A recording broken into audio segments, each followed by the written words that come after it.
Thank you. Thank you. The question is that the motion be agreed to. I give the call to the member for Wentworth. Thank you so much. Deputy Speaker, I'd like to thank the member for Macnamara and for moving this motion and offering me the opportunity to second it and speak as to why I believe the work of the International Holocaust Remembrance Alliance, or IHRA, is so important. And I also want to acknowledge the member for Macnamara, and member for Berowra for also speaking on this motion and for also his co-chair of the Parliamentary Friends of IHRA. Australia's society has come a long way in my lifetime, in many, many ways, but not in this. Certain behaviours, views which were once considered acceptable are now increasingly considered unacceptable as they perpetuate attitudes and stereotypes which are not just wrong but harmful. Australians should be proud that our community is more open, more tolerant and more respectful in so many ways now than it was historically. But in terms of anti-Semitism, that is not the case. The member for Berowra spoke personally about his time and experience at universities 20-odd years ago, and how as a Jewish student he felt there was elements of anti-Semitism, but he felt broadly accepted.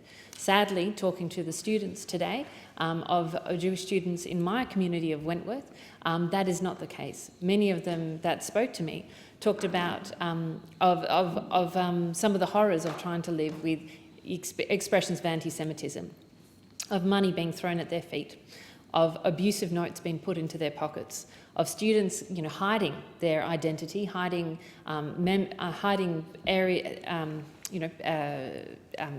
jewellery or other things that might give away that they are Jewish because they do not feel welcome, and they do not feel welcome most particularly on our Australian campuses.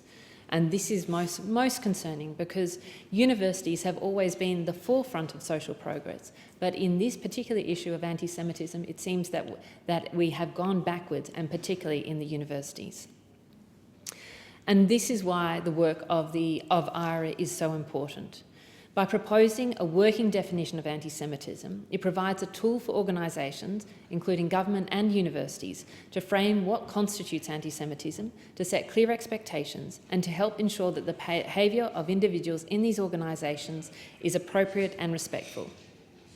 And I note that there has been some criticism of the IHRA definition, both in the other place but also from members of the community, including the Jewish community.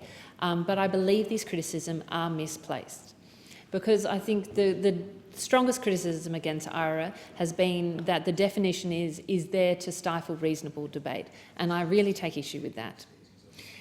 You can't have a conversation about IHRA without talking about the state of Israel, and really criticism around the state of Israel goes to the heart of this, because many say that the IHRA definition stops criticism of Israel. However, in the IHRA definition, it explicitly notes that any criticism against Israel that is similar, levelled against any other country, cannot be described as anti-Semitic. So if Israel is seen and judged on the same conditions as other countries, then it cannot be described as anti-Semitic. But I will say, thinking of the example from the member for Berowra, if somebody screams death to Israel in a university, that is something you can see that is deeply disturbing to Jewish students, because Israel has been the home of the Jews for over 3,000 years, and is the one place in the world where the land, name and language is the same essentially as it was 3,000 years ago. So I commend the University of Melbourne for adopting the IHRA definition alongside the definition of Islamophobia as part of its 4-part anti-racism commitment, because individuals who are subject to racism should be listened to as we try and define what racism is in relation to these people. My vision and of other people is of universities continue to be a place where everybody feels welcomed, safe, and that they belong. This is a goal I think that every university in Australia and institution shares, and I believe that the University of Melbourne should continue to commit to embedding this value throughout their work, actions and their words, and other universities should follow their guidance.